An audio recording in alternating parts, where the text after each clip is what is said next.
पाहत आहात आपल्या हक्काचं चॅनल, आपली बातमी, आपलं चॅनल वन भारत. खडकवत आंतरराष्ट्रीय स्तरावर छत्रपती शिवाजी महाराजांना साहसी मानवंदना देण्यात आली आहे.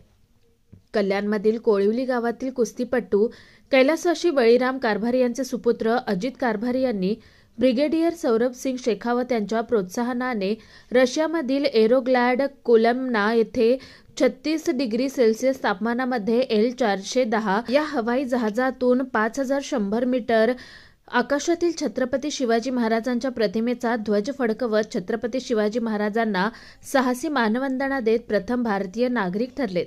Colonel Kotsya Krivoshiv, jump master, Russian army skydiving मुख्य प्रशिक्षक, आर्मी बेस व आमेचे मित्र आणि युनायटेड स्टेट पॅराशूट असोसिएशन अमेरिकाचे स्काय डायव्हिंग प्रशिक्षक राहुल देसाई यांच्या मार्गदर्शनाखाली अजित कारभारी यांनी साहसी कामगिरी यशस्वीरित्या पूर्ण केली आहे. त्यांच्या या कामगिरीबद्दल सर्व स्तरातून त्यांच्यावर कौतुकांचा वर्षाव होतोय.